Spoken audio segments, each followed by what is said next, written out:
ആദരണീയരായ ഈ യോഗത്തിന്റെ അധ്യക്ഷൻ ഇക്കോസയുടെ ബഹുമാന്യായ പ്രസിഡന്റ് ഡോക്ടർ ഷഹീദ് റംസാൻ, ഈ പരിപാടി ഉദ്ഘാടനം നിർവഹിക്കുന്ന നമ്മുടെ പ്രിയ ഗുരുനാഥൻ അബ്ദുറഹ്മാൻ സാഹിബ്, ഈ പരിപാടിയിൽ മുഖ്യ പ്രഭാഷണം നടത്തുന്ന നമ്മുടെ പൂർവ്വ വിദ്യാർത്ഥി കൂടിയായ ടി മുഹമ്മദ് സാഹിബ്, ജമാഅത്ത് ഇസ്ലാമി ഷൂറ മെമ്പർ, കോസയുടെ vice president advocate Umar Puthiyottil അടക്കമുള്ള കോസയുടെയും ഇസ്ലാഹിയ അസോസിയേഷന്റെയും ഭാരവാഹികളെ, അസ്സലാമു അലൈക്കും വറഹ്മത്തുള്ളാഹി തആല വബറകാതുഹു.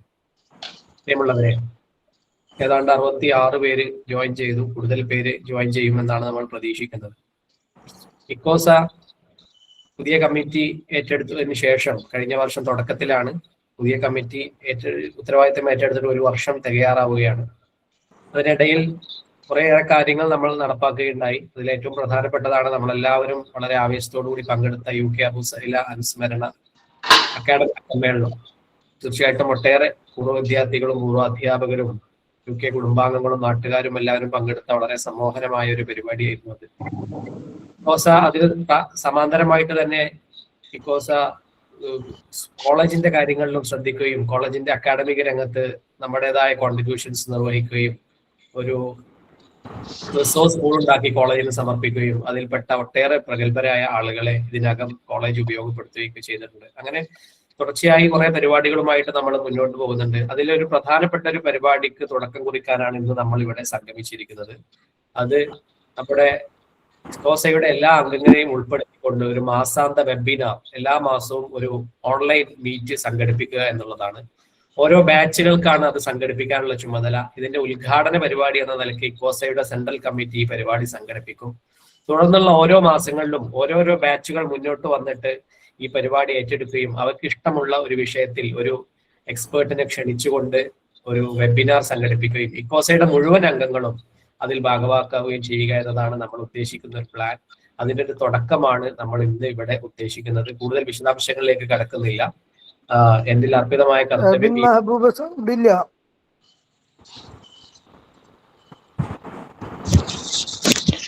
സൗണ്ട് ഒക്കെ നല്ല ക്ലാരിറ്റി ഉണ്ടല്ലോ. ആണോ? പറഞ്ഞോളെ. ഈ പരിപാടിക്ക് സ്വാഗതം ആശംസിക്കുക എന്നുള്ളതാണ് എന്റെ കർത്തവ്യം. കൃത്യമായിട്ട് ഈ പരിപാടി ഉദ്ഘാടനം നിർവഹിക്കുന്ന നമ്മുടെ പ്രിയ ഗുരുനാഥൻ അബ്ദുറഹ്മാൻ സാഹിബാണ്.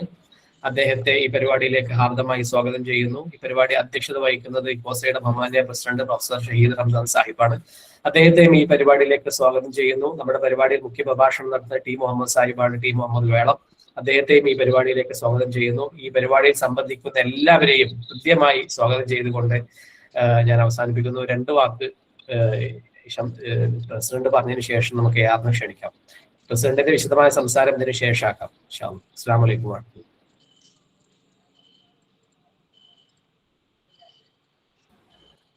ഇൻഷാ അല്ലാഹ്, പ്രിയപ്പെട്ടവരെ, സൂചിപ്പിച്ച പോലെ നമ്മളൊരു പുതിയ സംരംഭത്തിന് തുടക്കം കുറിക്കുകയാണ്. നമ്മളെ ഇക്കോസ എന്ന് പറയുന്നത് ഇസ്ലാഹിയ കോളേജ് പൂർവ്വ വിദ്യാർത്ഥി കൂട്ടായ്മയാണ്.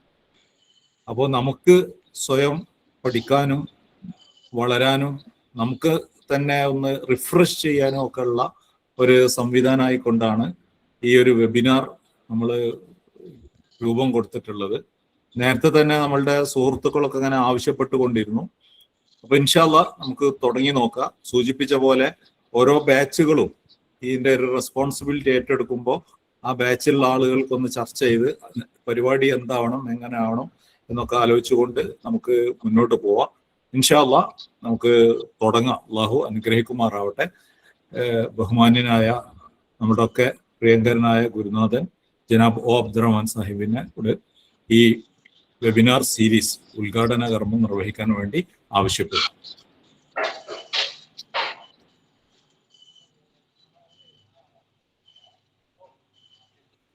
മൈക്ക്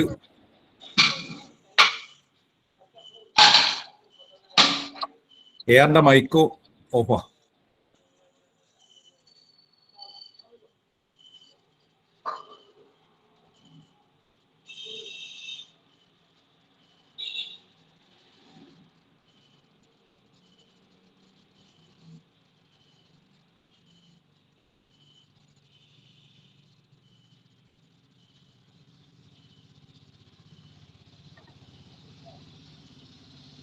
ഇപ്പോഴോ കേൾക്കാം?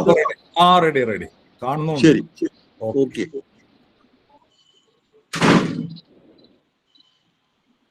ആദ്യമായി ഞാൻ ചെയ്യുന്നത് നിങ്ങളെ എന്നെ ഏൽപ്പിച്ച കർത്തവ്യം നിർവഹിക്കുക. ഇക്കോസയുടെ ഈ വെബിനാർ വളരെ പുതുമയും വളരെ ആവേശകരവുമായ ഈ പരിപാടി അള്ളാഹുവിന്റെ തിരുനാമത്തിൽ ഉദ്ഘാടനം ചെയ്തതായി നിങ്ങളെ എല്ലാവരെയും അറിയിക്കുന്നു. രണ്ടാമതായി, വളരെ ചാരിതാർത്ഥ്യവും സന്തോഷവും നൽകുന്ന ഒരു കാര്യമാണിത് എന്ന് പറഞ്ഞാൽ, വളരെ വാർദ്ധക്യത്തിലേക്ക് എത്തിക്കഴിഞ്ഞ കഴിഞ്ഞ കാലങ്ങൾ ഓർത്ത് മിക്കപ്പോഴും സന്തോഷിക്കുകയോ ദുഃഖിക്കുകയോ ചെയ്തുകൊണ്ടിരിക്കുന്ന ഒരു പ്രായത്തിൽ ഈ സ്ഥാപനത്തിൽ നിന്ന് പുറത്തുപോയ അനേക ശതം വിദ്യാർത്ഥികൾ, അവരെക്കുറിച്ച് ഓർക്കുന്നത് നമുക്ക്, എന്നെ സംബന്ധിച്ചിടത്തോളം, അത്യന്തം സന്തോഷകരവും ചാരിതാർത്ഥ്യജനകവുമാണെന്ന് പറയേണ്ടത്. മറ്റു പല രംഗത്തും പ്രവർത്തിക്കുന്നുണ്ടെങ്കിലും സൽഫലങ്ങൾ എന്ന് നേർക്കുനേരെ പറയാൻ പറ്റുന്ന കാര്യമാണ് വിവിധ രംഗങ്ങളിൽ പ്രവർത്തിക്കുന്ന നമ്മുടെ വിദ്യാർത്ഥി സമൂഹം. അവരുടെ പ്രവർത്തനങ്ങളെല്ലാം വിലയിരുത്താറൊന്നും അവസരമോ സന്ദർഭമോ ഉണ്ടാവാറില്ലെങ്കിലും പലരെക്കുറിച്ചും അറിയാം, ചിലരെക്കുറിച്ചൊക്കെ നേർക്കുനേരെ ബന്ധപ്പെടാനും കഴിയാറുണ്ട്. തീർച്ചയായും നിങ്ങളുടെ ഈ സംരംഭം, ഇക്കോസ എന്ന് പറയുന്ന സംഘടനയും നിങ്ങൾ ആവിഷ്കരിക്കുന്ന അതേ സമയത്തുള്ള പരിപാടികളും വളരെ വിജയകരമായി, വളരെ കാര്യക്ഷമമായി, ആവേശകരമായി മുന്നോട്ട് നീങ്ങുമെന്ന പ്രതീക്ഷയുണ്ട്. ഇത് പറയുമ്പോൾ നമ്മൾ ഇന്ന് അഭിമുഖീകരിക്കുന്ന സാഹചര്യങ്ങളെക്കുറിച്ച് ഉത്ബുദ്ധരായ നിങ്ങളെ ഞാൻ അറിയിക്കേണ്ട കാര്യമേ ഇല്ല. രാജ്യത്താവട്ടെ, ലോകാടിസ്ഥാനത്തിലാവട്ടെ, എവിടെയാണെങ്കിലും ഇസ്ലാമും മുസ്ലിങ്ങളും കടുത്ത പരീക്ഷണങ്ങളെ നേരിട്ടുകൊണ്ടിരിക്കുന്ന ഒരു കാലഘട്ടത്തിലാണ് ജീവിക്കുന്നത്. അത് പറയുന്നതോടൊപ്പം തന്നെ നമ്മൾ മനസ്സിലാക്കേണ്ട മറുവശം, ഇങ്ങനെയെല്ലാം ദുരന്തങ്ങൾ തന്നെ അഭിമുഖീകരിക്കുന്ന ഈ സമുദായം ഇപ്പോഴും ലോകത്ത് വളരുകയാണ് എന്നുള്ളത്. ഏറ്റവും ഒടുവിലത്തെ കണക്കനുസരിച്ച് അതിവേഗം വളരുന്ന ഒരു മതമാണ് ലോകാടിസ്ഥാനത്തിൻ്റെ ഇസ്ലാം. ബാക്കി ഒന്നാം സ്ഥാനത്ത് നിൽക്കുന്ന ക്രിസ്തീയ സമുദായവും മറ്റു മതങ്ങളുമെല്ലാം തന്നെ പിറകോട്ട് പോകുമ്പോൾ ഇസ്ലാമാണ് ഏറ്റവും ശക്തിയായി വളരെ വേഗത്തിൽ വളർന്നുകൊണ്ടിരിക്കുന്നതെന്നാണ് അതേ സംബന്ധിച്ച് പഠനം നടത്തുന്ന അമേരിക്കയുടെ ഏജൻസി വ്യക്തമാക്കുന്ന കാര്യം. ഈ രണ്ട് വശവും, അതായത് ഒരു ഭാഗത്ത് ഇസ്ലാമിനെ അടിച്ചമർക്കാൻ, മുസ്ലിങ്ങൾ അടിച്ചമർക്കാൻ, അവരുടെ തനിമയും അവരുടെ സംസ്കാരവും തുടച്ചു നീക്കാൻ വളരെ ബോധപൂർവവും ആസൂത്രിതവുമായിട്ട് നടന്നുകൊണ്ടിരിക്കുമ്പോൾ തന്നെ അതിനൊരു വെല്ലുവിളിയായി സ്വീകരിച്ചുകൊണ്ട് നിലനിർത്തിയ അടങ്ങുമെന്ന് മാത്രമല്ല, അത് വരും നാടുകളിൽ ഉയരത്തിൽ വളർന്ന് വലുതാവട്ടെ എന്ന് ആഗ്രഹിക്കുകയും അതിനുവേണ്ടി പ്രവർത്തിക്കുകയും ചെയ്യുന്ന ആളുകൾ എല്ലാ നാട്ടിലുമുണ്ട്, നമ്മുടെ രാജ്യത്തുമുണ്ട്, നമ്മുടെ കേരളത്തിലുമുണ്ട്. അതിൽ നമ്മുടേതായ പങ്ക് വഹിക്കുക എന്നതാണ് നമ്മുടെ ഏറ്റവും തന്ത്രപൂജിതമായി ഈ അവസരത്തിൽ നമുക്ക് ചെയ്യാൻ കഴിയുന്ന ഏറ്റവും വലിയ സേവനം. ഞാൻ വിശേഷിച്ച് ഇപ്പോൾ കേരളത്തിലെ കാര്യം പറയാം. നിങ്ങൾക്കറിയാവുന്ന പോലെ പുതിയ കാര്യങ്ങളൊന്നുമല്ല എങ്കിൽ പോലും ഒരു ഭാഗത്ത് ഹിന്ദുത്വ ദേശീയത്തെ തീവ്ര സ്വഭാവം കാണിച്ചുകൊണ്ട് രാജ്യത്തെ ആകെ അടക്കി പിടിച്ച് കൊണ്ടിരിക്കുന്നത്, മറുഭാഗത്ത് അതിന് നേരിടുമെന്ന്, അതിനെ ശക്തമായി പ്രതിരോധിക്കുമെന്ന് അവകാശപ്പെടുകയും നമ്മളൊക്കെ പ്രതീക്ഷിക്കുകയും ചെയ്യുന്നതായ ഇടതുപക്ഷ പ്രസ്ഥാനം ഒരു വല്ലാത്ത കളിയാണ് കളിക്കുന്നത്. ഒരു മൂന്നാം ഭരണം കേരളത്തിൽ ലഭിക്കാൻ വേണ്ടി എന്ത് മാർഗവും സ്വീകരിക്കാം, അതില് യാതൊരു തത്വദീക്ഷയുമില്ലാതെ നെറികെട്ട വഴികളൊക്കെ സ്വീകരിക്കാം എന്ന് തീരുമാനിക്കുകയും അങ്ങനെ സ്വീകരിച്ചുകൊണ്ടിരിക്കുകയും ചെയ്യുന്ന ഒരു സാഹചര്യമാണ്. അത് ആ കാര്യത്തിൽ അവർ ഏറ്റവും അധികം ഇപ്പോൾ ഉപകരണമാക്കിയിരിക്കുന്നത് നിങ്ങൾക്കറിയാവുന്ന പോലെ ഇസ്ലാമിക പ്രസ്ഥാനത്തെയാണ്. ഒരർത്ഥത്തിലും ഒരു നിലയ്ക്കും ന്യായീകരിക്കാൻ കഴിയാത്ത ആരോപണങ്ങളാണ് നിത്യം ഉന്നയിച്ചുകൊണ്ടിരിക്കുന്നത്. തീവ്രവാദ ഭീകര പ്രസ്ഥാനം എന്നൊക്കെ പറയുമ്പോൾ ആളുകൾ അത്ഭുതപ്പെടുന്നത്, പൂർണ്ണമായും നമ്മളോട് യോജിക്കുന്ന ആളുകൾ അത്ഭുതപ്പെടുന്നത്, എന്താണ് ഈ ഭീകരത, എന്താണ് തീവ്രത എന്ന് മനസ്സിലാവാതെ പലരും അത് തുറന്ന് പ്രകടിപ്പിക്കുന്നു. ഇത്തരം ഒരവസ്ഥയാണ് നമ്മൾ കാണുന്നത്. അതേ അവസരത്തിൽ ആ പ്രസ്ഥാനത്തോട് ബന്ധമില്ലാത്തവരും ഒരുപക്ഷെ നമ്മുടെ പൂർവ്വ വിദ്യാർത്ഥികൾ ഉണ്ടായെന്ന് വരാം, അതൊക്കെ സ്വാഭാവികമാണ്. പക്ഷെ അവർക്ക് പോലും കാണാൻ കഴിയുന്ന കാര്യം, ഒരു ഭാഗത്ത് സമാധാനത്തിനും ശാന്തിക്കും വേണ്ടി നിലകൊള്ളുന്ന, കിട്ടുന്ന എല്ലാ മാർഗങ്ങളിലൂടെയും വിദ്യാർത്ഥികളുടെ ധാർമ്മികവൽക്കരണത്തിന് വേണ്ടി അനുദിനം ശ്രമിച്ചുകൊണ്ടിരിക്കുന്ന ആ രംഗത്ത് അനർഘമായ സംഭാവനകൾ നൽകി നമ്മുടെ പോലുള്ള സ്ഥാപനങ്ങൾ നിലനിൽക്കുമ്പോൾ ഇതിനൊക്കെ തീവ്രവാദ ബുദ്ധ കുത്തുക, ഭീകരബുദ്ധ കുത്തുക എന്ന് പറഞ്ഞാൽ എന്ത് തരം പോപ്പകണ്ടയാണ്, അല്ലെങ്കിൽ എന്ത് തരം ഏത് മനസ്സാണ് അവർ പ്രവർത്തിക്കുന്നത് എന്നുള്ളത് അത്ഭുതകരമാണ്. എനിക്ക് ഈ സദസ്സിൽ ഇപ്പോ മുഖ്യ പ്രസംഗം നടത്തേണ്ടതായിട്ട് ഈ മുഹമ്മദ് നിങ്ങളൊക്കെ കാണുന്നുണ്ടാവും. പലപ്പോഴും അദ്ദേഹത്തിന് സമയം പോകുന്നത് മുഴുവൻ ഇതിന് മറുപടി പറയാനാണ്. പക്ഷെ മറുപടി പറയാൻ അവർ കഴിയുന്നുണ്ടല്ലോ. നമ്മുടെ സന്തതികൾക്ക് ഇതിന് യഥാസമയം വേണ്ട പോലെ മറുപടി പറയാൻ കഴിയുന്നു എന്നുള്ളത് വളരെ അഭിമാനപരമായ കാര്യം. അതുപോലെ തന്നെ നമ്മൾ ആലോചിക്കേണ്ട കാര്യം, നമുക്ക് ഇന്ത്യ രാജ്യത്ത് തന്നെ വേണ്ടത്ര മീഡിയകളില്ല. കേരളത്തിൽ ആകെയുള്ള 2 മീഡിയ, ഒന്ന് അച്ചടി മാധ്യമവും 2 ചാനലും. ഇതാണ് ഇന്നത്തെ ഏറ്റവും വലിയ ചർച്ചാ വിഷയം. അതെപ്പോഴും അനുകൂലമാണെന്ന് പറയാൻ പറ്റില്ല. തീർച്ചയായിട്ടും നിരന്തരമായി ഈ 2 മീഡിയയും ആക്രമിക്കാൻ വേണ്ടിയുള്ള ശ്രമങ്ങളല്ല, നിരന്തരമായ ശ്രമം നടക്കുകയാണ്. ഇത് നന്ന രാവിലെ നീറ്റ് 4 മണിക്കോട്ട് നോക്കുന്ന അവസരത്തിൽ മുഴുവൻ പലതരത്തിലുള്ള ആരോപണങ്ങള്, അപവാദ പ്രചരണങ്ങൾ നടക്കുന്നു. അതേ അവസരത്തിൽ തന്നെ സന്തോഷകരമായ കാര്യം, നമുക്ക് പുറത്തുള്ള ആളുകൾ തന്നെ അതിന്റെ വസ്തുതകൾ വേർതിരിച്ച് മനസ്സിലാക്കിയിട്ട് മറുപടി കൊടുക്കുന്നു എന്നുള്ളതാണ്. ആ അർത്ഥത്തിൽ നമ്മുടെ പൂർവ്വ വിദ്യാർത്ഥികൾ, അതായത് ഇസ്രായേൽ തന്നെയുള്ള പൂർവ്വ വിദ്യാർത്ഥികൾ കൂടി പങ്കാളികളായ ഈ സ്ഥാപനങ്ങളിലൂടെ ഇസ്ലാമിനും മുസ്ലിങ്ങൾക്കും സർവോപരി ധാർമ്മികതയ്ക്കും സമാധാനപരമായ ഒരു ഇന്ത്യക്കും വേണ്ടിയുള്ള ആ ശ്രമങ്ങൾ വളരെ ഊർജ്ജസ്വലമായി മുമ്പോട്ട് പോകുന്നു. അതാണ് അതിന്റെ ശത്രുക്കളെ ഭയപ്പെടുന്നതുമായ കാര്യം. എണ്ണത്തിൽ വളരെ കുറവായിരിക്കെ തന്നെ വണ്ണത്തിൽ, അതായത് അതിന്റെ പ്രത്യാഘാതങ്ങളും ഫലങ്ങളും ഉളവാക്കുന്നതിൽ ഈ 2 മാധ്യമങ്ങൾ എന്തെല്ലാം പ്രതികൂല സാഹചര്യങ്ങൾ നേരിട്ടാലും നമുക്ക് ഏറ്റവും അധികം ഉന്മേഷം നൽകുന്നു. ഇത് നിലനിൽക്കണമെന്നുള്ളത് സമൂഹത്തിന്റെ പൊതു ആവശ്യമാണ് എന്ന് എഴുതുന്ന ആളുകൾ ധാരാളമുണ്ട്. നമ്മൾ ഇപ്പോഴും അത് വായിച്ചുകൊണ്ടിരിക്കുകയാണ്. അപ്പോൾ ഈ ഒരു സാഹചര്യത്തിൽ നമ്മളും നിങ്ങളും, വളരെ വിശേഷം ഞാൻ പറയുന്നു, നിങ്ങളും ഇതിന്റെയൊക്കെ ഭാഗമായിക്കൊണ്ട് വളരെ പോസിറ്റീവായി ചിന്തിച്ചാൽ മതി. നമ്മൾ ഒരിക്കലും നെഗറ്റീവായി ചിന്തിക്കേണ്ടതില്ല. നമുക്ക് ആരും ശത്രുക്കളല്ല. നമ്മളെ ഇപ്പോൾ ആക്രമിച്ചുകൊണ്ടിരിക്കുന്ന ആളുകൾ പോലും നമ്മുടെ ശത്രുക്കളല്ല. അവരെല്ലാം നമ്മൾ പഠിച്ച പോലെ മതവീയങ്ങളാണ്. നമ്മളുടെ ദഴവത്ത് കേൾക്കേണ്ടവരും കേട്ടുകൊണ്ടിരിക്കുന്നവരുമാണ്. അവരെ കൂടുതൽ നമുക്ക് വലൈക്കും. അപ്പോ ഈ ഒരു പരിസ്ഥിതിയിൽ അത്തരം കാര്യങ്ങളിൽ കൂടി നിങ്ങളെ ശ്രദ്ധ ക്ഷണിക്കുക മാത്രമാണ് ഞാൻ ചെയ്യുന്നത്. അതായത് നിങ്ങൾ ഇപ്പോൾ തുടങ്ങി വെക്കാൻ പോകുന്ന ഈ വെബിനാർ, അതിൽ ഇത്തരം വിഷയങ്ങളാണ് ചർച്ച ചെയ്യേണ്ടത്. അതാത് കാലഘട്ടത്തിലെ ഏറ്റവും പ്രസക്തമായ വിഷയങ്ങളെ കുറിച്ചാണ് നിങ്ങൾ ചർച്ച ചെയ്യുന്നത്, പഠിക്കേണ്ടത്. തദടിസ്ഥാനം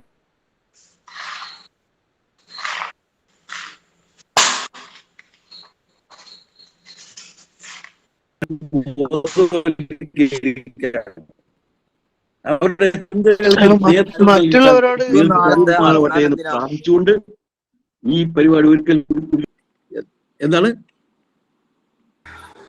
ശരിക്കും നാളത്തെ ഹർത്താൽ എന്തിനാ ബാധിച്ച? അത് പൊതുപണിയെടുക്കാം. ഇന്ത്യയിലെ തൊഴിലാളികളോടുള്ള ഗവൺമെന്റ് നയത്തിനോടുള്ള എതിർപ്പ് കാരണം തൊഴിലാളികളുടെ മാത്രം പണിമുടക്കാം. ഇതും സംശയമായി എന്താണ് ബന്ധം? എന്താണ് തമ്മിൽ എന്തോ ബന്ധമുണ്ടെന്നൊക്കെ പറയുന്നുണ്ടല്ലോ. ഇത് നേരത്തെ തീരുമാനിച്ചതാണ്. അതിന് സമസ്തയായിട്ട് ഒന്നും ഉണ്ടാകാൻ ഒരു സാധ്യതയില്ല. സ്വാഭാവികമായും കേരളത്തിലേ നടക്കുള്ളൂ, വേറെ എവിടെയൊന്നും നടക്കില്ല. സംബന്ധിച്ച് ഇതിനായ ധാരാളം കുഴപ്പങ്ങൾ.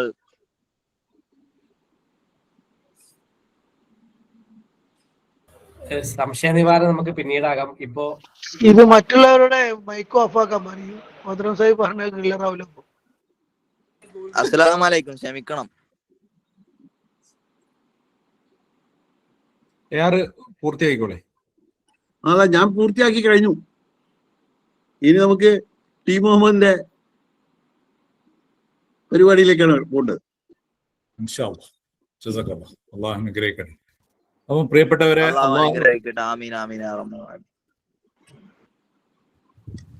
പ്രിയപ്പെട്ടവരെ, ഓദറഹ്മാൻ സാഹിബ് സൂചിപ്പിച്ച പോലെ നമ്മളുടെ ഈ ഒരു തുടക്കം അത്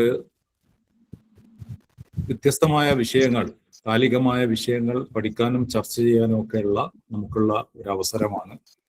അപ്പോൾ ഇൻഷാ അല്ലാഹ് അത് ആ നിലക്ക് തന്നെ ഉപയോഗപ്പെടുത്താൻ നമ്മൾ ഓരോരുത്തരും ശ്രദ്ധിക്കുക. നമ്മൾ ഈ വർഷം ഒരു സ്റ്റെപ്പ് കൂടി മുന്നോട്ട് വെച്ചിട്ടുണ്ട്. നമ്മളുടെ ബാച്ചുകളിൽ തമ്മിലുള്ള ഒരു ക്രിയാത്മകമായ മത്സരം, നല്ല കാര്യങ്ങളിൽ മത്സരം ബുദ്ധിയോടുകൂടി പ്രവർത്തിക്കുക എന്നുള്ള നിലക്ക് ഏറ്റവും നന്നായി പെർഫോം ചെയ്യുന്ന ബാച്ചിന് ഒരു അവാർഡ് കൊടുക്കാമെന്ന് നമ്മൾ തീരുമാനിച്ചിട്ടുണ്ട്.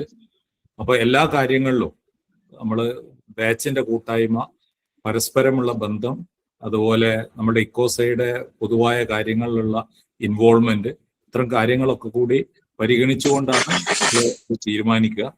അത് എല്ലാവരെയും ഒരിക്കൽ കൂടി ഓർമ്മപ്പെടുത്തുകയാണ്. ഒരു കാര്യം കൂടി സൂചിപ്പിക്കാനുള്ളത്, വിശുദ്ധ റമദാൻ അടുക്കുകയാണ്. നമ്മൾ ഇക്കോസ രൂപീകരിക്കപ്പെട്ടത് മുതൽ നമ്മൾ ഏറ്റെടുത്തിട്ടുള്ള ഒരു വലിയ ഒരു ഉത്തരവാദിത്തമാണ് ഇപ്പൊ നമ്മുടെ ഇസ്ലാഹിയ കോളേജിൽ ഇപ്പൊ നിലവിലുള്ള വിദ്യാർത്ഥികളിൽ പ്രയാസപ്പെടുന്ന വിദ്യാർത്ഥികളെ സപ്പോർട്ട് ചെയ്യുക എന്ന നിലക്കുള്ള നമ്മളുടെ സ്കോളർഷിപ്പ്, സ്പോൺസർഷിപ്പ് പദ്ധതി കഴിഞ്ഞ 4-5 വർഷങ്ങളായി നമ്മളത് തുടർന്നു കൊണ്ടിരിക്കുന്നുണ്ട്. 60 ലക്ഷത്തിലധികം രൂപ നമ്മൾ സമാഹരിക്കുകയും നമ്മുടെ വിദ്യാർത്ഥികൾക്ക് നമ്മളത് ചെലവഴിക്കുകയും ചെയ്തിട്ടുണ്ട്. അതിൻ്റെതായ റിസൾട്ട് നമ്മുടെ കോളേജിൽ നമുക്ക് കാണാൻ സാധിക്കും. ഇൻഷാ അല്ലാഹ് ഈ വർഷവും അത് തുടരാൻ നമ്മൾ തീരുമാനിച്ചിട്ടുണ്ട്. എല്ലാ പ്രിയപ്പെട്ട സഹപാഠികളോടും എനിക്ക് ശേഷവും മുമ്പും ഇസ്ലാഹിയ കോളേജിൽ പഠിച്ചിട്ടുള്ള സുഹൃത്തുക്കളോടും ഒന്നുകൂടി ഓർമ്മപ്പെടുത്തുകയാണ്. റമദാനിൽ ആണ് നമ്മൾ ഈ ഒരു സമാഹരണം നമ്മൾ ഊർജിതപ്പെടുത്തുന്നത്. റമദാനിൽ ദാനധർമ്മങ്ങൾക്ക് കൂടുതൽ പുണ്യം കിട്ടുന്ന കാലമായതുകൊണ്ട് ഈ ഒരു സമയം നമ്മൾ തിരഞ്ഞെടുത്തതാണ്. അക്കാദമിക് ഇയർ ആരംഭിക്കുന്നത് ജൂണിലായിരിക്കും. പക്ഷെ നേരത്തെ തന്നെ നമ്മൾ അതിനുള്ള സെറ്റപ്പ്, അഡ്മിഷൻ സമയത്ത് കുട്ടികൾക്ക് ഓഫർ കൊടുക്കണമെങ്കിലൊക്കെ നമ്മളുടെ ഒരു കപ്പാസിറ്റി എന്താണെന്ന് നമ്മൾ അറിയേണ്ടതുണ്ട്. അപ്പോൾ എല്ലാവരോടും ഒരിക്കൽ കൂടി ആവശ്യപ്പെടുകയാണ്, നമ്മളുടെ ബാച്ചിലുള്ള സുഹൃത്തുക്കളെ അത് ഓർമ്മപ്പെടുത്തുക. ഒരു കാര്യം കൂടി നമ്മൾ പറഞ്ഞിട്ടുള്ളത്, നമ്മളുടെ മുഴുവൻ പൂർവ്വ വിദ്യാർത്ഥികളും ഇതിൽ ഭാഗവാക്കാവണം എന്നതാണ്. സാധ്യമായ രൂപത്തിൽ ഈ ഒരു സംരംഭത്തിൽ നമുക്ക് പങ്കാളികളാവുക. അള്ളാഹു അനുഗ്രഹിക്കുമാറാവട്ടെ. സൂചിപ്പിച്ച പോലെ നമ്മളുടെ വെബിനാർ ഉദ്ഘാടനമാണ് AR അത് നിർവഹിച്ചു. ആദ്യത്തെ പ്രോഗ്രാം ജനാബ് ടി മുഹമ്മദ് സാഹിബ്, എല്ലാവർക്കും സുപരിചിതനാണ് TM. വളരെ സ്നേഹത്തോടുകൂടി TM-നോട് ഈ വിഷയം അവതരിപ്പിക്കാൻ വേണ്ടി ആവശ്യപ്പെടുന്നു. അള്ളാഹു അനുഗ്രഹിക്കുമാറാവട്ടെ. കേൾക്കുന്നുണ്ടോ? അൽഹംദുലില്ലാഹി റബ്ബിൽ ആലമീൻ വസ്സലാത്തു വസ്സലാമു അലാ റസൂലിഹിൽ അമീൻ വഅലാ ആലിഹി വസഹ്ബിഹി അജ്മഈൻ. അമ്മാ ബഅദ്. ഏറെ ബഹുമാന്യനായ ഗുരുനാഥൻ അബ്ദുറഹ്മാൻ സാഹിബ്, സയ്യിദ് റംദാൻ സാഹിബ്, ഉമർ പുതിയോട്ടിൽ, മറ്റു സഹോദരി സഹോദരന്മാരെ, അസ്സലാമു അലൈക്കും വറഹ്മത്തുള്ളാഹി വബറകാതുഹു. AR പറഞ്ഞ ഒരു കാര്യത്തിൽ നിന്ന് തന്നെ ഈ ഒരു സംസാരം ആരംഭിക്കാം എന്ന് കരുതുന്നു. അതിതീവ്രമായ, തീക്ഷണമായ അടിച്ചമർത്തലുകൾ ഇസ്ലാമിനെതിരെ നടക്കുമ്പോഴും ഇസ്ലാം എങ്ങനെയാണ് അതിജീവിക്കുന്നത്, ഇസ്ലാം എങ്ങനെയാണ് വളരുന്നത്? അടിച്ചമർത്തൽ എന്നതുകൊണ്ട് ഉദ്ദേശിക്കുന്നത് ഓരോ മനുഷ്യരെയും ശാരീരികമായി പീഡിപ്പിക്കുക എന്നതല്ല. അങ്ങനെ ഈച്ച് ആൻഡ് എവരി വൺ മുസ്ലിമും ആരുടെയെങ്കിലും കയ്യാൽ ശാരീരികമായി പീഡിപ്പിക്കപ്പെടുന്നു എന്ന് അങ്ങനെയില്ല, അങ്ങനെ പറയാൻ കഴിയില്ല. അതേസമയം ഇസ്ലാമിനും മുസ്ലിങ്ങൾക്കുമെതിരായ വലിയൊരു പ്രൊപ്പഗണ്ട, അതിൻ്റെ പ്രഷറുകൾ, അതിൻ്റെ പ്രതിസന്ധികൾ, സമ്മർദ്ദങ്ങൾ, പ്രതിസന്ധികൾ, ഇതൊക്കെ ഈ സമൂഹം നിരന്തരം അനുഭവിക്കുന്നു. എന്നിട്ടും ഈ ആശയവും ഈ സമുദായവും തകരുന്നില്ലെന്ന് മാത്രമല്ല, അത് കൂടുതൽ കൂടുതൽ വളരുന്നു. എന്താണ് അതിൻ്റെ രഹസ്യം? 2 രഹസ്യങ്ങളാണ് അതിനുള്ളത് എന്നാണ് ഞാൻ വിചാരിക്കുന്നത്. ഒന്ന്, മുസ്ലിം സമുദായത്തെ സംബന്ധിച്ചിടത്തോളം ഇത് അവരുടെ ഒരു നിത്യജീവിതത്തിന്റെ ഭാഗമാണ്. നിരന്തരം ഇസ്ലാമിനെ നമ്മളിൽ തന്നെ പുതുക്കാനുള്ള അവസരങ്ങൾ, ഇസ്ലാം നമുക്ക് നൽകിയിരിക്കുന്നു. ഇസ്ലാമിന് അങ്ങനെ ഒരു സ്വയം ഒരു സെൽഫ് മെക്കാനിസം ഉണ്ട്. നമ്മൾ 5 നേരം നമസ്കരിക്കുന്നു. അതേപോലെ അത് ഒരു ദിവസത്തിലെ വ്യത്യസ്ത സമയങ്ങളുടെ കാര്യമാണെങ്കിൽ ആഴ്ചയിൽ ജുമുഅ നടത്തുന്നതിൽ പങ്കെടുക്കുന്നു. ഓരോ വർഷവും റമദാൻ വരുന്നു. ഇങ്ങനെ നമ്മളെ തന്നെ ഇസ്ലാമികമായി പുതുക്കാനുള്ള സംവിധാനം ഇസ്ലാം ഒരുക്കി വെച്ചിട്ടുണ്ട്. അത് നൽകുന്ന ഒരു ശക്തിയാണ് ഈ സമൂഹത്തെ എല്ലാ പ്രതിസന്ധികളുടെ ഘട്ടത്തിലും മുന്നോട്ട് കൊണ്ടുപോകുന്നത്. യാ അയ്യുഹല്ലദീന ആമനു ഇസ്തഈനൂ ബിസ്സബ്രി വസ്സല, നിങ്ങൾ സബർ കൊണ്ടും സ്വലാത്ത് കൊണ്ടും അള്ളാഹുവിനോട് സഹായം തേടുക. ഈ സബർ എന്ന് പറയുന്നതിന് ചില പണ്ഡിതന്മാർ സൗമ് എന്ന് അർത്ഥം പറയുന്നുണ്ട്. കാരണം നോമ്പെന്ന് പറയുന്നത് ഷഹ്റു സബറാണ് റസൂൽ സല്ലല്ലാഹു അലൈഹി വസല്ലമ പറയുന്നുണ്ട്. അപ്പോ വലിയ ഒരു പരിശീലനം, ഇസ്ലാം സ്വയം തന്നെ ഒരു പരിശീലന പദ്ധതിയാണ്. നമ്മൾക്ക് ദീന് നൽകി അത് നിങ്ങൾക്ക് കൊണ്ടു നടക്കാം എന്നല്ല, മറിച്ച് അതിൽ നമ്മളെ തന്നെ കൂടുതൽ കൂടുതൽ നവീകരിക്കാനുള്ള ഒരു ട്രെയിനിങ് പദ്ധതി കൂടി ഇസ്ലാമിനകത്ത് ഉണ്ട്. സാധാരണ ഏത് തൊഴിൽ രംഗത്തും ഇത് നമുക്ക് കാണാൻ കഴിയും. ഒരു നിശ്ചിത യോഗ്യതയുള്ള ആളുകളെയാണ് തൊഴിൽ നിശ്ചയിക്കുന്നത്. പക്ഷെ അങ്ങനെ നിശ്ചയിച്ചിട്ട് സർക്കാരോ കമ്പനികളോ ഒന്നും അവരുടെ വഴിക്ക് വിട്ടേക്കുക, എന്നിട്ട് ഒരു നിശ്ചിത വയസ്സാകുമ്പോൾ അവർ റിട്ടയർ ചെയ്യുക എന്നതല്ല ചെയ്യുന്നത്. അങ്ങനെയല്ല കാര്യക്ഷമതയുള്ള ഒരു തൊഴിൽ സ്ഥാപനവും ഒരു കമ്പനിയും ചെയ്യുക. മറിച്ച് ഈ ജീവനക്കാർക്ക് നിരന്തരമായ ട്രെയിനിങ് അല്ലെങ്കിൽ വർഷത്തിൽ ട്രെയിനിങ് നൽകിക്കൊണ്ടിരിക്കും. അവരെ വീണ്ടും വീണ്ടും പരിശീലിപ്പിച്ചുകൊണ്ടിരിക്കും. അവരെ അപ്ഡേറ്റ് ചെയ്തുകൊണ്ടിരിക്കും. ഇതാണ് നിത്യവും 5 നേരം പരിശീലിപ്പിക്കുന്നു.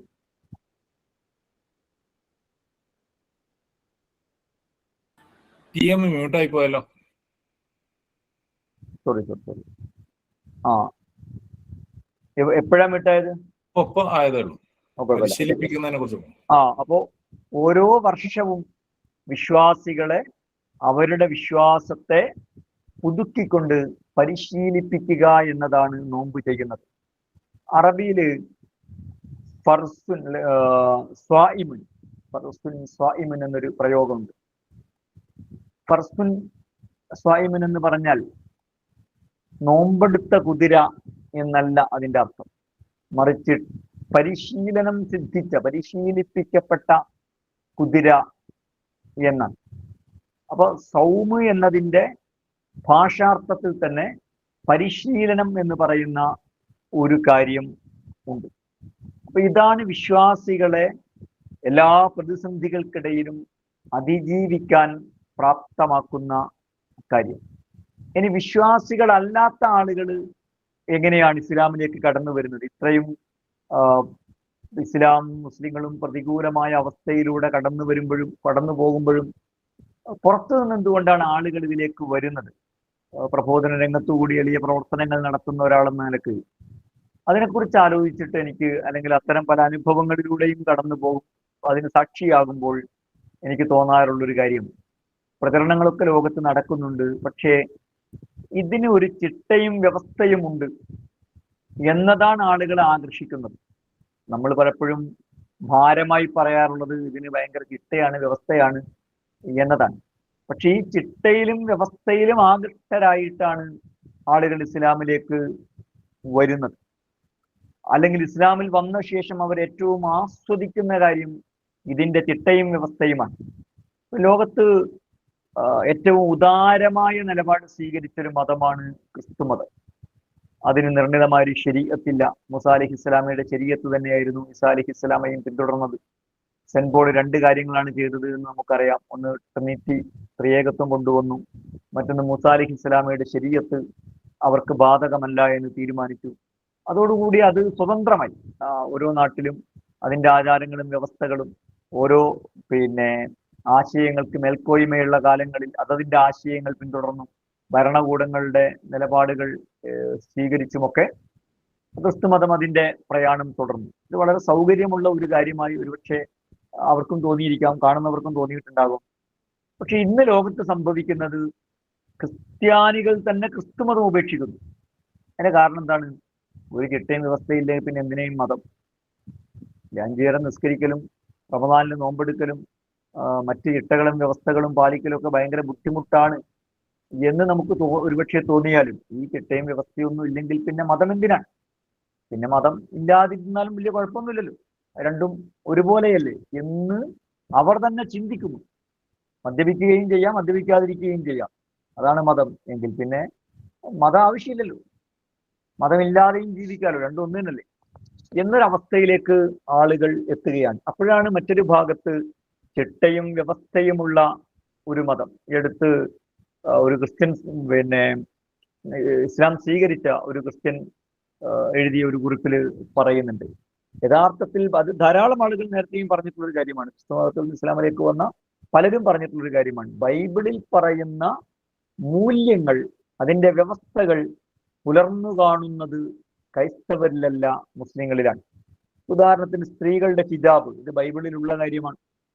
പക്ഷെ ഒരു ക്രിസ്ത്യാനിയും ഇന്ന് ലോകത്ത് കന്യാസ്ത്രീകളല്ലാതെ സാധാരണ ക്രിസ്ത്യാനികൾ, അവരുടെ ഭാഷ അൽമേന്മാർ, ഇത് പാലിക്കുന്നില്ല. അവരുടെ ക്രിസ്ത്യൻ സ്ത്രീകൾ ഹിജാബ് ധരിക്കുന്നില്ല.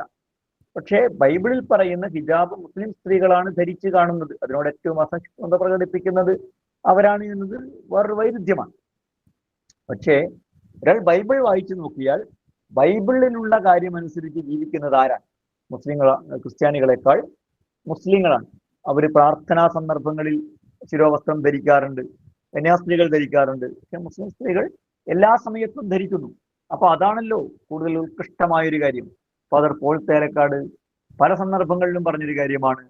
ഈ ക്രിസ്ത്യാനികൾ ക്രിസ്ത്യൻ സ്കൂളുകളിൽ മുസ്ലിം പെൺകുട്ടികൾ ഹിജാബ് ധരിക്കുന്നതുമായി ബന്ധപ്പെട്ട പരാതിയുമായി അദ്ദേഹത്തിന്റെ അടുത്ത് വരുമ്പോൾ അദ്ദേഹം പറയാറുണ്ട്, നിങ്ങൾ നമ്മുടെ വീടുകളിലും പള്ളികളിലുമുള്ള കന്യാമറിയത്തിന്റെ മാതാവ് എന്ന് പറയുന്ന മാതാവിന്റെ പടങ്ങളോ ശില്പങ്ങളോ നോക്കുക. തട്ടമിട്ടതായിട്ടല്ലാത്ത ഏതെങ്കിലും ഒരു പടമോ ശില്പമോ മാതാവിൻ്റെ നിങ്ങൾക്ക് കാണിച്ചു തരാൻ കഴിയുമോ? അപ്പോൾ അവരെ വെറുതെ വിട്ടേക്ക്, അതിന് വെറുതെ അവരുടെ പിന്നാലെ കൂടേണ്ടതില്ല എന്ന് ദീർഘകാലം കത്തോലിക്ക സഭയുടെ ഔദ്യോഗിക വക്താവായിരുന്ന, അവരുടെ നമുക്ക് പ്രബോധനം പോലെ അവരുടെ മുഖപ്രസിദ്ധീകരണമായ സത്യദീപത്തിന്റെ എഡിറ്ററായി ദീർഘകാലം പ്രവർത്തിച്ച പോൾ തേലക്കാട് അവരോട് പറഞ്ഞ അനുഭവം തേലക്കാട്ടച്ചൻ പറയുകയുണ്ടായി.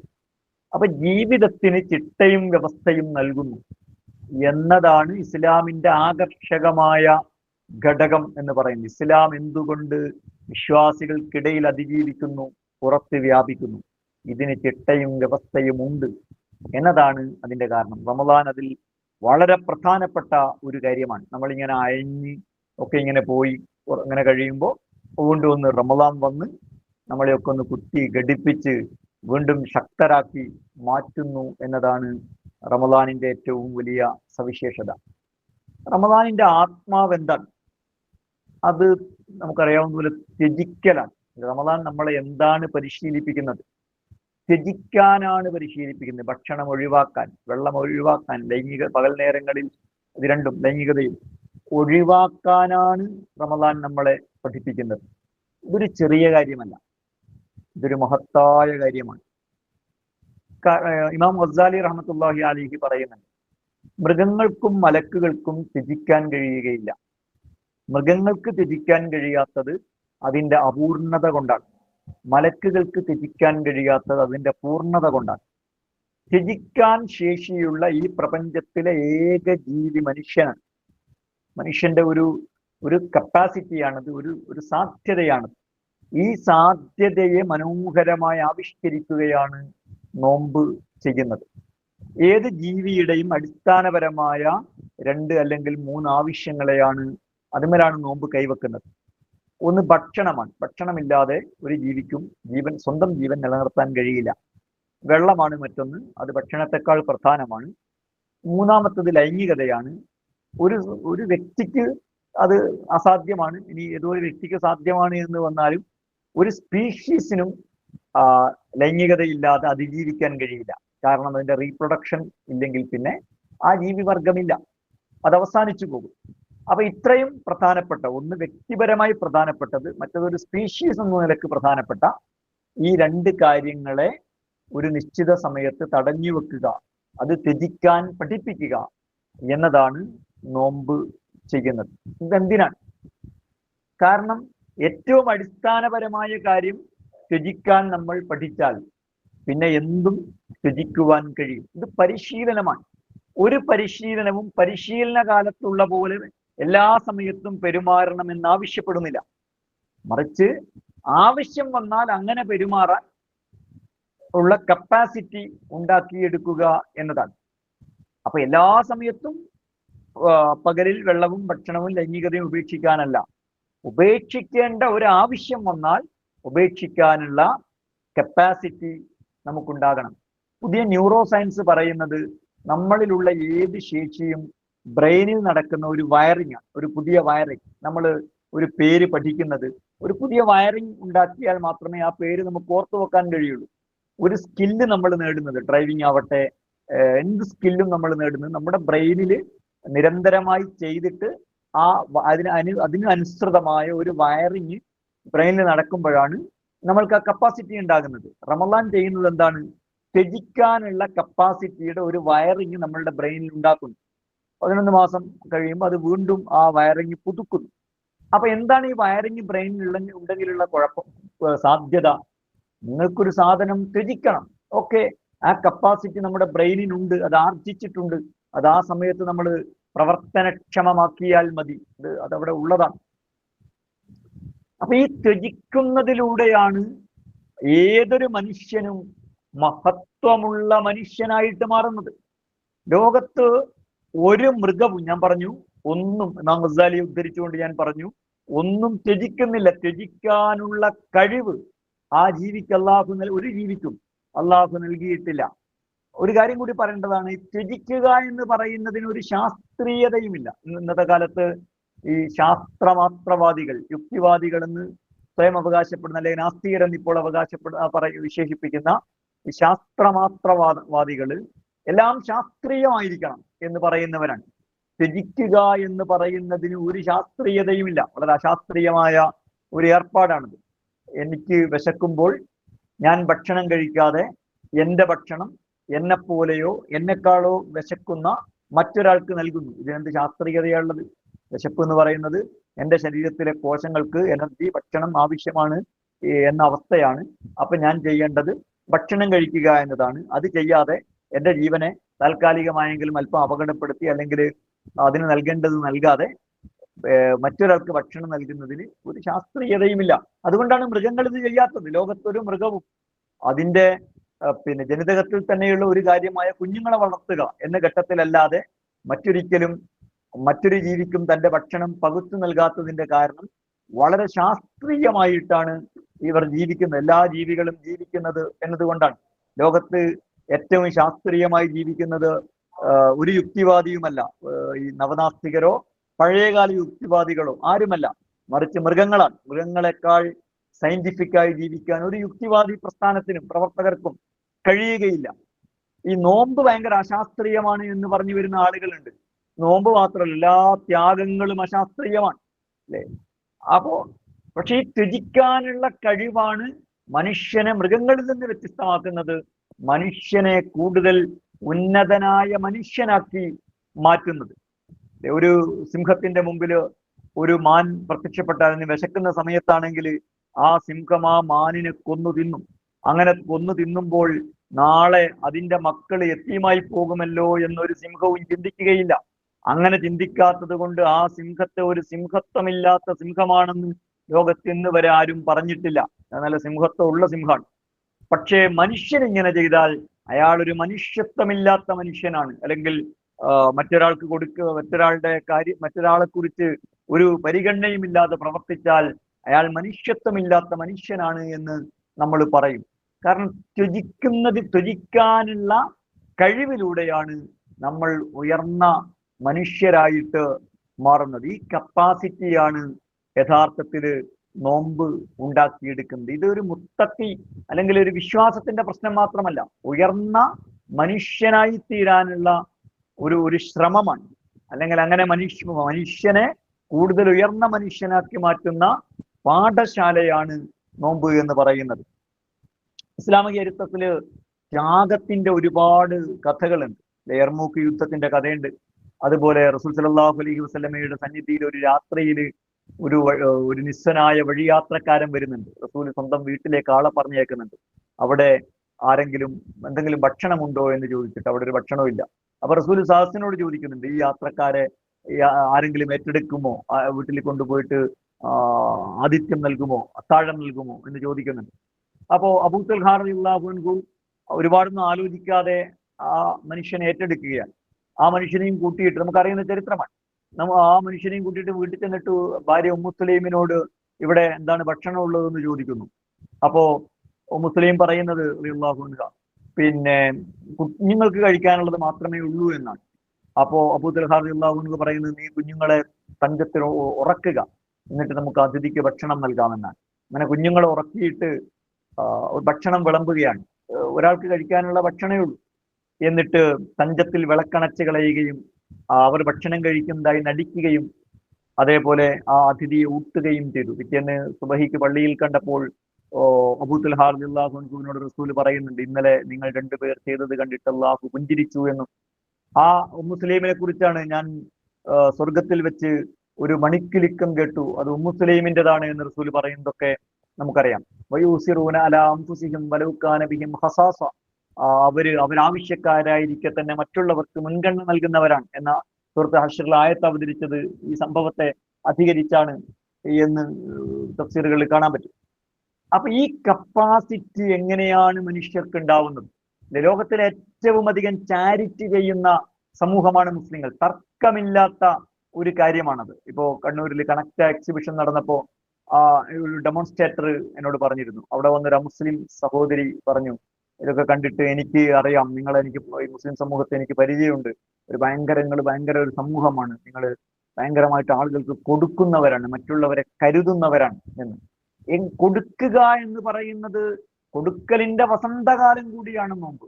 നോമ്പല്ലാത്ത കാലത്തും വലിയ അളവിൽ കൊടുക്കുന്നവരാണ് മുസ്ലിങ്ങൾ. UN-ന്റെ തന്നെ റിപ്പോർട്ടുകൾ ആ വിഷയത്തിലുണ്ട്. മുസ്ലിം സമൂഹം ലോകത്ത് നടത്തുന്ന ചാരിറ്റി പ്രവർത്തനങ്ങളെ കുറിച്ച്. ഒരു സമൂഹം എന്ന നിലക്ക് കയ്യറപ്പില്ലാതെ എങ്ങനെയാണ് ഇങ്ങനെ കൊടുക്കാൻ കഴിയുന്നത് മുസ്ലിങ്ങൾക്ക്? അതിന്റെ ഒരു കാരണം നോമ്പാണ്. ത്യജിക്കാൻ പഠിച്ചാൽ അത് ഭക്ഷണം ത്യജിക്കൽ മാത്രമല്ല, അത് വെള്ളം ത്യജിക്കൽ മാത്രമല്ല, അത് ആ രണ്ട് സൗകര്യം ഉണ്ടായിരിക്കാണ്. ഭക്ഷണം ഇല്ലാത്തത് കൊണ്ട് പട്ടിണി കിടക്കുകയല്ല, വിഭവസമൃദ്ധമായി കഴിക്കാൻ ഭക്ഷണമുണ്ട്, കഴിക്കുന്നില്ല, കുടിക്കാൻ വെള്ളമുണ്ട്, കുടിക്കുന്നില്ല. അതേപോലെ തന്നെയാണ് ലൈംഗികതയും. പക്ഷേ ദൈവത്തിന്റെ വിളിക്കുത്തരം നൽകിയിട്ട് അത് വേണ്ടെന്ന് വെക്കുന്നു, മാറ്റിവെക്കുന്നു.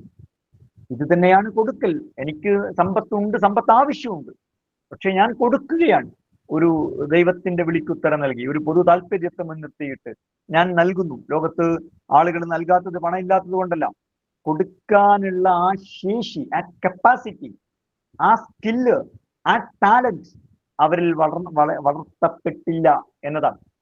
മുസ്ലിങ്ങളിൽ ഇത് വളർത്തപ്പെടുന്നു. അത് വളർത്തുന്നതിൽ നോമ്പിന് വലിയ പങ്കുണ്ട്. നോമ്പ് കാലത്ത് കൊടുക്കുന്നു എന്ന കാര്യം മാത്രമല്ല ഞാൻ പറയുന്നത്, മറിച്ച് ത്യജിക്കാനുള്ള വേണ്ടെന്ന് വെക്കാനുള്ള, വെറുതെ വേണ്ടെന്ന് വെക്കുകയല്ല, മറ്റൊരാൾക്ക് വേണ്ടി വേണ്ടെന്ന് വെക്കാനുള്ള ശേഷി നോമ്പ് നൽകുന്നുണ്ട്. അത് നോമ്പിൽ മാത്രം പ്രവർത്തിക്കുന്ന ഒരു കാര്യമല്ല, അത് നോമ്പിന്റെ ഒരു അന്തസ്സത്തയാണ്, ആത്മാവാണ്. അത് ജീവിതത്തിന്റെ ഒരുപാട് രംഗങ്ങളിൽ എല്ലാ സമയവും മനുഷ്യൻ ഇങ്ങനെ, അല്ലെങ്കിൽ വിശ്വാസി ഇങ്ങനെ ത്യാഗം ചെയ്ത് ജീവിക്കുകയല്ല. മനുഷ്യന്റെ ഒരു നോർമൽ ജീവിതം എന്ന് പറയുന്നത് നമ്മൾ അധ്വാനിക്കുന്നു, നമ്മളുടെ ആവശ്യങ്ങൾക്ക് വേണ്ടി ചെലവഴിക്കുന്നു, അല്ലെങ്കിൽ നമ്മുടെ കുടുംബത്തിന്റെ ആവശ്യങ്ങൾക്ക് വേണ്ടി ചെലവഴിക്കുന്നു, നമുക്ക് ഇഷ്ടമുള്ള കാര്യങ്ങളിൽ ചെലവഴിക്കുന്നു. ഇത് തന്നെയാണ്, അങ്ങനെയാണ് എല്ലാവരുടെയും ജീവിതം, അങ്ങനെ ജീവിക്കാൻ പറ്റുള്ളൂ. പക്ഷേ ഒരാവശ്യം വന്നാൽ കൊടുക്കാൻ കഴിയും, നമ്മുടെ താല്പര്യങ്ങളെ മാറ്റിവെച്ച് മറ്റൊരാളുടെ താല്പര്യത്തെ പരിഗണിക്കാൻ കഴിയും. ഇതൊരു കപ്പാസിറ്റിയാണ്. ഈ കപ്പാസിറ്റി എവിടുന്നാ കിട്ടിയത്? ഇത് ആളുകൾക്ക് ദുരൂഹമാണ്. മുസ്ലിങ്ങൾക്ക് എങ്ങനെയാണ് ഇങ്ങനെ കൊടുക്കാൻ പറ്റുന്നത്? അതിനെക്കുറിച്ച് ചില ആളുകൾ വിചാരിക്കുന്നത്, പ്രചരിപ്പിക്കുന്നത്, അവർക്ക് ഒരുപാട് കള്ളപ്പണം വരുന്നുണ്ട്, അത് വെളുപ്പിക്കാനാണ്, അല്ലെങ്കിൽ ഒരുപാട് കള്ളപ്പണം വരുന്നതുകൊണ്ട് അതിൽ കുറച്ച് കൊടുക്കുകയാണ്. കാരണം ഇത് മനസ്സിലാക്കാൻ പറ്റുന്നില്ല എന്നുള്ളതാണ്. ഇത് അവർക്കൊരു ഒട്ടുമേ മനസ്സിലാക്കാൻ കഴിയാത്ത ഒരു കാര്യമായി, ഒരു സമസ്യയായി, ഒരു പ്രഹേളികയായി, ഒരു ദുരൂഹതയായിട്ട് നിൽക്കുകയാണ്. അപ്പൊ അതിന്റെ പേരിൽ അവര് പലതരം കഥകൾ ഉണ്ടാക്കുകയാണ്. അവർക്ക് ഉൾക്കൊള്ളാൻ കഴിയുന്ന കഥകൾ അവർ നിർമ്മിക്കുകയാണ്. ഇത് അതൊന്നുമല്ല കാര്യം, മറിച്ച് ആവശ്യം വന്നാൽ കൊടുക്കാൻ പറ്റും. കൊടുക്കുക എന്ന് പറയുന്നത് കൊടുക്കലല്ല അതിന്റെ മർമ്മം, ത്യജിക്കലാണ് അതിന്റെ മർമ്മം. ഈ ത്യജിക്കാനുള്ള ശേഷി അവരിൽ മുസ്ലിങ്ങളിൽ ഉണ്ടാക്കിയെടുക്കുന്നത് നോമ്പാണ് എന്നതാണ് ഇതിലെ വളരെ പ്രധാനപ്പെട്ട ഒരു കാര്യം. ഇത് മനുഷ്യനെ തന്നെ ഉയർന്ന മനുഷ്യനാക്കി മാറ്റുന്ന ഒരു കാര്യമാണ്. ഒന്നും ആർക്കും കൊടുക്കാത്ത, ഒന്നും ത്യജിക്കാൻ കഴിയാത്ത ഒരു മനുഷ്യനെന്ത് മനുഷ്യനാണ്? അയാളൊരു മൃഗാണ്. നമ്മൾ മനുഷ്യനായിട്ട് പരിണമിക്കുന്നത് എപ്പോഴാണെന്ന് ചോദിച്ചാൽ, എനിക്ക് ആവശ്യമുണ്ടായിരിക്കെ, എൻ്റെ താല്പര്യങ്ങൾ ഇവിടെ നിലനിൽക്കെ മറ്റൊരാൾക്ക് വേണ്ടി കൊടുക്കാൻ എനിക്ക് സാധിക്കുമ്പോഴാണ് ഞാൻ മനുഷ്യനായിട്ട് വളരുന്നത്. ഇത് ഇസ്ലാമിന്റെ ഒരു സംസ്കൃതിയാണ്. ബാബു ഭരദ്വാജിന്റെ പ്രവാസികളുടെ വഴിയമ്പലങ്ങളിൽ ഒരു ഫലസ്തീൻ യുവതിയെക്കുറിച്ച്, ചെറുപ്പക്കാരിയെക്കുറിച്ച് ബാബു ഭരദ്വാജ് എഴുതുന്നുണ്ട്. ഗൾഫിൽ വെച്ചിട്ട് ഒരുമിച്ചുള്ള ഒരു അദ്ദേഹത്തെ ഭക്ഷണത്തിന് ക്ഷണിച്ചിട്ട് ആ ഫലസ്തീൻ സ്ത്രീ പറയുന്നുണ്ട്, ഒന്നിച്ച് ഭക്ഷണം കഴിക്കാൻ വേണ്ടി ക്ഷണിക്കുക. ഒരു ഭക്ഷണം കഴിക്കുമ്പോൾ അവർ പറയുന്ന ഒരു കാര്യമുണ്ട്, ഭക്ഷണം പകുത്തു കഴിക്കുന്ന സംസ്കാരത്തിന്റെ പേരാണ് ഇസ്ലാം എന്നവർ പറയുന്നത് ഭരദ്വാജ് ഉദ്ധരിക്കുന്നുണ്ട്. ഇങ്ങനെ പകുത്തു കഴിക്കാനും പങ്കിടാനും കൊടുക്കാനും ഒക്കെയുള്ള, അത് ത്യജിക്കുക എന്നതാണ് ഇതിന്റെ മർമ്മം. ആ ശേഷിയാണ് മനുഷ്യനെ ഉയർന്ന മനുഷ്യനാക്കി മാറ്റുന്നത്. ബൈബിളിൽ യേശു പറയുന്ന ബൈബിൾ മത്തായിയുടെ സുവിശേഷത്തിൽ പറയുന്ന ഒരു സംഭവമുണ്ട്. യേശു ദീർഘമായൊരു നോമ്പെടുത്തു, 40 ദിവസമോ മറ്റുള്ള തുടർച്ചയായൊരു നോമ്പാണ്. ആ നോമ്പിനിടയിൽ പിശാച് വന്നിട്ട്, പ്രലോഭകൻ എന്നാണ് ബൈബിൾ പറയുന്നത്, യേശുവിനെ പരീക്ഷിക്കുകയാണ്, ചതിയിലകപ്പെടുത്താൻ ശ്രമിക്കുകയാണ്. അപ്പൊ യേശുവിനോട് പറഞ്ഞു, ആ പാറയോട് അപ്പമാകാൻ പറയുക എന്ന്. പാറ കല്ല് അപ്പമാകും എന്നത് ബൈബിളിലെ തന്നെ ഒരു വാചകമാണ്. അപ്പൊ അതിന് യേശു പറയുന്ന ഉത്തരം ബൈബിൾ ഉദ്ധരിക്കുക വളരെ പ്രസിദ്ധമാണ്. ആ വാചകം, മനുഷ്യൻ ജീവിക്കുന്നത് അപ്പം കൊണ്ട് മാത്രമല്ല, തിരുവെഴുത്തുകൾ കൊണ്ടുകൂടിയാണ്. അപ്പം കൊണ്ട് മാത്രം മനുഷ്യന് ജീവിക്കാൻ പറ്റില്ല. അതിനപ്പുറത്തുള്ള ചില കാര്യങ്ങൾ മനുഷ്യന് ആവശ്യമാണ്. ചില സമയത്ത് അപ്പം വേണ്ടെന്ന് വെക്കുന്നതിലൂടെയാണ്. എല്ലാ സമയത്തും അപ്പം കഴിച്ചുകൊണ്ട് നമുക്കാർക്കും മനുഷ്യനാകാൻ കഴിയില്ല. ചില സന്ദർഭങ്ങളിൽ ചില തിരുവെഴുത്തുകളെ അതിൻ്റെ വിളികൾക്കുത്തരം നൽകിയിട്ട് അപ്പം വേണ്ടെന്ന് വെക്കുമ്പോഴാണ് മനുഷ്യൻ ജീവിക്കുന്നത്. കാരണം അപ്പം കൊണ്ട് മാത്രം ജീവിക്കാൻ കഴിയുന്ന ഒരു ജീവിയല്ല മനുഷ്യർ. നമ്മുടെ കാക്കയും കോഴിയും പോത്തും എല്ലാം അപ്പം കൊണ്ട് മാത്രം ജീവിക്കുന്ന ജീവികളാണ്. അപ്പൊ ഈ ഒരു മനുഷ്യനെ ഉയർന്ന മനുഷ്യനാക്കി മാറ്റുക, അല്ലെ, അപരപ്രിയരാക്കി മാറ്റുക, മറ്റൊരാളെ മനസ്സിലാക്കാൻ കഴിയുന്ന ആളാക്കി മാറ്റുക. നമുക്ക് നമ്മളെ മാത്രം മനസ്സിലാക്കുക, അങ്ങനെയല്ല. മനുഷ്യൻ സൃഷ്ടിക്കപ്പെട്ടിരിക്കുന്നത് തന്നെ അങ്ങനെയല്ല. കവി വീരാൻകുട്ടി പറയുന്നുണ്ട്, നമ്മൾക്കൊരിക്കലും നമ്മളുടെ മുഖം കാണാൻ കഴിയില്ല. നമുക്ക് മറ്റൊരാളുടെ മുഖം മാത്രമേ കാണാൻ കഴിയുള്ളൂ. നമുക്ക് നമ്മുടെ മുഖത്തിന്റെ പ്രതിബിംബം, പ്രതിച്ഛായ മാത്രമേ കാണാൻ കഴിയുള്ളൂ. പക്ഷെ നമുക്ക് നേർക്കുനേരെ കാണാൻ കഴിയുന്നത് മറ്റൊരാളുടെ മുഖമാണ്. നമുക്ക് നമ്മളെ ആലിംഗനം ചെയ്യാൻ കഴിയില്ല. നമുക്ക് മറ്റൊരാളെ മാത്രമേ ആലിംഗനം ചെയ്യാൻ കഴിയുള്ളൂ, അല്ലെ? അപ്പോ മറ്റൊരാളെ മനസ്സിലാക്കാൻ സാധിക്കുക, മറ്റൊരാൾക്ക് വേണ്ടി ത്യജിക്കാൻ കഴിയുക എന്ന് പറയുന്നിടത്താണ്, ആ ഒരു പ്രകൃതത്തിലാണ് യഥാർത്ഥത്തിൽ മനുഷ്യനെ സൃഷ്ടിച്ചിരിക്കുന്നത്. അപ്പോഴാണ് നമ്മൾ മനുഷ്യനും അല്ലെങ്കിൽ ഉയർന്ന മനുഷ്യനും ഒക്കെയായിട്ട് മാറുന്നത്. കുഞ്ചൻ നമ്പ്യാര് പറയുന്നൊരു കാര്യമുണ്ട്, ദാരിദ്ര്യം എന്തെന്നറിഞ്ഞവർക്ക് പരക്ലേശ വിവേകമുള്ളൂ. പരക്ലേശ വിവേകം, മറ്റൊരാളുടെ ക്ലേശത്തെക്കുറിച്ച് അറിവും വിവേകവും അതുണ്ടാകണമെങ്കിൽ ദാരിദ്ര്യം എന്താണെന്ന് അറിയണം, അല്ലെ? ദാരിദ്ര്യത്തിന്റെ ഏറ്റവും തീക്ഷണമായ അനുഭവം എന്താണ്? അത് വിശപ്പാണ്. കാരൂരിന്റെ പൊതിച്ചോറും ബാലേന്ദ്രൻ ചുള്ളിക്കാടിന്റെ ഓണസദ്യയും ഒക്കെ വായിച്ച മലയാളിക്കറിയും വിശപ്പ്, അല്ലെങ്കിൽ വിശപ്പ് അനുഭവിച്ചവർക്ക്, ഇനി അനുഭവിക്കാത്തവർക്ക് പല വായനാനുഭവങ്ങളിലൂടെയെങ്കിലും വിശപ്പെന്ന് പറഞ്ഞാൽ എന്താണ്? മനുഷ്യന്റെ ഏറ്റവും തീവ്രമായ, ഏത് ജീവിയുടെ ഏറ്റവും തീവ്രമായ അനുഭവമാണ് വിശപ്പ് എന്ന് പറയുന്നത്. ഇതറിഞ്ഞ ആൾക്ക് മാത്രമേ പരക്ലേശ വിവേകം ഉണ്ടാവുകയുള്ളൂ. പണ്ട് നമ്മൾ തന്നെ ഹിസ്റ്ററിക്ക് പഠിച്ച ഫ്രഞ്ച് വിപ്ലവ സമയത്ത് ലൂയി 14 ഭാര്യ ചോദിക്കുന്നുണ്ടല്ലോ, ആളുകൾ ഇങ്ങനെ ബഹളം ഉണ്ടാക്കുമ്പോൾ എന്തിനാണ് ആളുകൾ ബഹളം ഉണ്ടാക്കുന്നത്? അപ്പോൾ ലൂയി 14 പറഞ്ഞു, ആളുകൾക്ക് ഭക്ഷണം ആളുകൾക്ക് ബ്രെഡ് കിട്ടാത്തത് കൊണ്ടാണ്. അപ്പൊ അവർ ചോദിക്കുന്നുണ്ടല്ലോ, ബ്രെഡ് ഇല്ലെങ്കിൽ എന്താ, അവർക്ക് കേക്ക് കഴിച്ചാൽ പോരെ? ഇതാണ് പരക്ലേശ വിവേകമില്ലായ്മ. കൊട്ടാരത്തിൽ ജീവിക്കുന്ന ലൂയി 14 ഭാര്യക്ക് ബ്രെഡ് ഇല്ലെങ്കിൽ കേക്ക് കഴിച്ചാൽ മതി. പക്ഷെ സാധാരണ മനുഷ്യരുടെ അവസ്ഥ അതല്ല. അവർക്ക് അതൊരിക്കലും ലഭ്യമല്ല. അപ്പൊ ഈ പരക്ലേശ വിവേകം ഉണ്ടാകണമെങ്കിൽ ദാരിദ്ര്യം, വിശപ്പനുഭവിക്കണം. വിശപ്പനുഭവിച്ചാൽ പാവപ്പെട്ടവരോടുള്ള ഐക്യദാർഢ്യം മാത്രമല്ല. ഞാൻ അവസാനിപ്പിക്കുകയാണ്. അലിയാലി ഇസ്സത്ത് ഭഗവച്ച് അദ്ദേഹത്തിന്റെ ജയിൽ കുറിപ്പുകളിൽ പറയുന്നുണ്ട്, മനുഷ്യന്റെ വയറ് നിറഞ്ഞിരിക്കുമ്പോൾ ആത്മീയമായിട്ട് അയാൾ ശൂന്യനായിരിക്കും. എന്നാൽ വയറ് ശൂന്യമായിരിക്കുമ്പോൾ പലപ്പോഴും നമ്മൾ ആത്മീയമായി നിറഞ്ഞ ആളുകളായിരിക്കും. മനുഷ്യന്റെ അസ്തിത്വത്തോടും സത്തയോടും യാഥാർത്ഥ്യങ്ങളോടും പ്രപഞ്ചത്തിന്റെ യാഥാർത്ഥ്യങ്ങളോടുമൊക്കെ കൂടുതൽ അടുത്തു നിൽക്കുന്നത് വയറ് നിറഞ്ഞിരിക്കുമ്പോഴല്ല, വയറൊഴിഞ്ഞിരിക്കുമ്പോഴാണ്. അപ്പോഴാണ് നമ്മൾ പ്രപഞ്ചത്തിന്റെ യാഥാർത്ഥ്യങ്ങളോട് മാത്രമല്ല, നമ്മളല്ലാത്ത അപരരായ മനുഷ്യരുടെ യാഥാർത്ഥ്യങ്ങളോടും നമ്മൾ കൂടുതൽ അടുത്ത് നിൽക്കുന്നത്, നമ്മൾ ഉയർന്ന മനുഷ്യരായിട്ട് മാറുന്നത്. ഈ ഒരു കരുത്ത്, ഈ ഒരു വയറിംഗ് നമ്മളുടെ ബ്രെയിനിൽ ഉണ്ടാക്കുകയും ഈ കരുത്ത് നമ്മൾ ഇൻസ്റ്റാൾ ചെയ്യുകയും ഓരോ വർഷവും അത് പുതുക്കിക്കൊണ്ടിരിക്കുകയും അങ്ങനെ കരുത്തരായ മനുഷ്യർ, മുത്തഖി എന്ന് പറഞ്ഞാൽ ലഅല്ലക്കും തത്തഖൂ, നിങ്ങളെ മുത്തഖിയാക്കാനാണ് നോമ്പ് നൽകിയത് നിങ്ങൾക്ക് മുമ്പുള്ളവർക്കെന്ന പോലെ. ഈ മുത്തഖി എന്ന് പറഞ്ഞാൽ ഒരു പാവം പിടിച്ച മനുഷ്യനല്ല, വളരെ കരുത്തുള്ള മനുഷ്യനാണ്. അള്ളാഹു കൽപ്പിച്ചത് എടുക്കാനും അള്ള വിലക്കിയത് എടുക്കാതിരിക്കാനുമുള്ള കപ്പാസിറ്റിയുള്ള കരുത്തുള്ള മനുഷ്യന്റെ പേരാണ് മുത്തഖി എന്ന് പറയുന്നത്. ആ കരുത്ത് ഇപ്പൊ ഖുർആനും റമദാനും തമ്മിലുള്ള ഒരു ബന്ധമുണ്ട്. ഖുർആൻ ഇതൊക്കെ നമ്മളോട് ആശയപരമായി കൊഗ്നിറ്റീവായിട്ടാണ് അത് നമ്മൾ റിസീവ് ചെയ്യുന്നത്. അതേ കാര്യം നമ്മുടെ ബോഡിയെ ബോധ്യപ്പെടുത്തുക. ഒരു കാര്യം നമ്മളുടെ തലച്ചോറിന് ബോധ്യപ്പെട്ടത് കൊണ്ട് നമുക്ക് ചെയ്യാൻ കഴിയില്ല. മദ്യം മോശമാണ് എന്ന് തലച്ചോറിനറിയാം, ബുദ്ധിക്കറിയാം, പക്ഷെ അതുകൊണ്ട് ഒരാൾ മദ്യം ഉപേക്ഷിക്കില്ല. അതൊരാളുടെ ബോഡിയെ ബോധ്യപ്പെടുത്തേണ്ടതുണ്ട്. നോമ്പ് ചെയ്യുന്നത് ഖുർആൻ പറയുന്ന ആശയത്തെ ശരീരത്തിന് ബോധ്യപ്പെടുത്തുക, ശരീരത്തിൽ അത് ഇൻസ്റ്റാൾ ചെയ്യുക, ശരീരത്തെ നിരന്തരം പരിശീലിപ്പിച്ചിട്ട് നമ്മുടെ ബ്രെയിൻ വയറിങ്ങിന്റെ ഭാഗമാക്കി അത് മാറ്റുക, ഓരോ കൊല്ലവും അത് പുതുക്കുക. അങ്ങനെ ത്യാഗത്തിനുള്ള ശേഷിയുള്ളവരായിട്ട്, ആ ടാലന്റ് ഉള്ളവരാക്കി നമ്മളെ മാറ്റുകയും അത് പുതുക്കിക്കൊണ്ടിരിക്കുകയും അങ്ങനെ ഉയർന്ന മനുഷ്യരാക്കി നമ്മളെ മാറ്റുകയും അത് നിരന്തരം നിലനിർത്തുകയും ചെയ്യുക എന്നതാണ് നോമ്പ് നിർവഹിക്കുന്നത്. അല്ലാഹു സുബ്ഹാനഹു വ തആല അങ്ങനെ നോമ്പിനെ സ്വീകരിക്കാനും ജീവിതത്തിൽ ഇത് പ്രാവർത്തികമാക്കാനും അതിന്റെ ഗുണഫലങ്ങൾ അനുഭവിക്കാനും അങ്ങനെ ഉയർന്ന മനുഷ്യരായി തീരുവാനും നമുക്ക് എല്ലാവർക്കും തൗഫീഖ് നൽകി അനുഗ്രഹിക്കുമാറാകട്ടെ. അസ്തഗ്ഫിറുല്ലാഹ ലീ വലക്കും വലിജമീഇൽ മുഅ്മിനീന വൽ മുഅ്മിനാത്ത് ഇന്നഹു ഹുവൽ ഗഫൂറുർ റഹീം. വആഖിറു ദഅവാന അൽഹംദുലില്ലാഹി റബ്ബിൽ ആലമീൻ. അസ്സലാമു അലൈക്കും. വഅലൈക്കും അസ്സലാം വറഹ്മത്തുള്ളാഹി.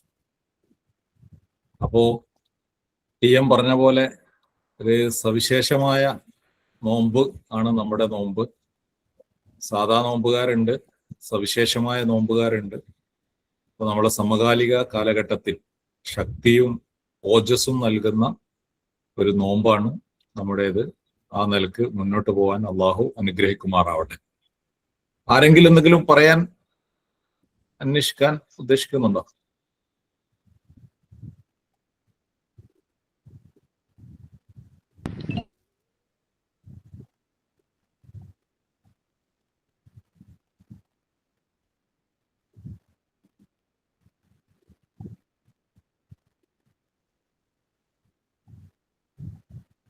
അല്ലെങ്കിൽ നമുക്ക് അവസാനിപ്പിക്കുക അല്ലെ? ഉമ്മർ സാഹിബ് ഒന്ന് അവസാനിപ്പിക്കുന്നാല്. നിങ്ങളെ മൈക്ക് ഓഫ് ആണ്. അസ്സലാമു അലൈക്കും വറഹ്മത്തുള്ളാഹി വബറകാതുഹു. അൽഹംദുലില്ലാഹി വസ്സലാത്തു വസ്സലാമു അലാ റസൂലില്ലാഹി വഅലാ ആലിഹി വസഹ്ബിഹി അജ്മഈൻ. പ്രിയപ്പെട്ട ഇക്കോസ സഹപ്രവർത്തകരെ, നമ്മുടെ ഇക്കോസയുടെ ചരിത്രത്തിൽ ഒരു പുതിയ കാൽവെപ്പാണ് നമ്മുടെ ഇന്നത്തെ ഈ സംഗമം. ഇങ്ങനെ 160ഓളം പേര് നമുക്ക് രാത്രിയിൽ ഒന്നിച്ചിരിക്കുക, മറ്റുള്ളവരുടെ മൈക്ക് ഓഫ് ആക്കാം,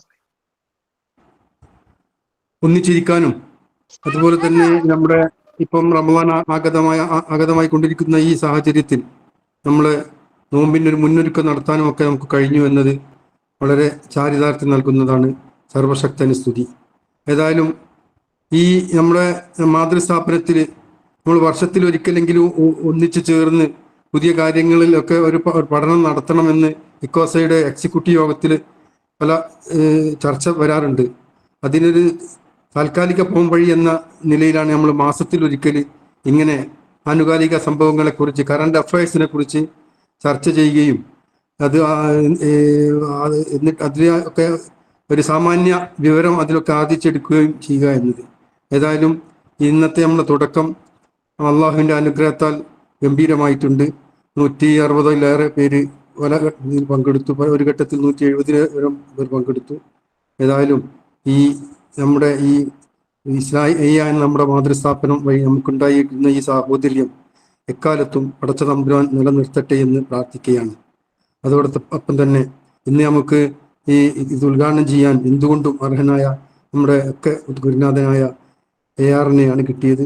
ARന് ഹൃദയത്തിന്റെ പേരിൽ നന്ദി പറയുന്നു.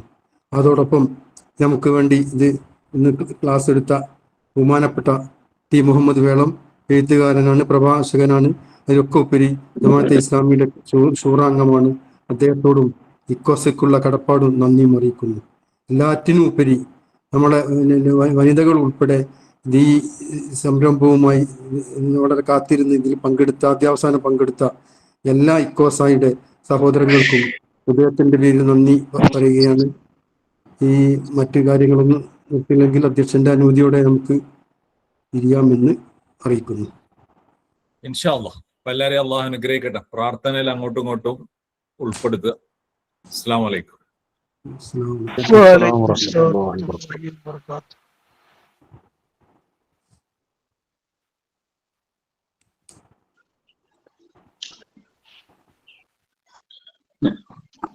വലൈക്കും അസ്സലാം.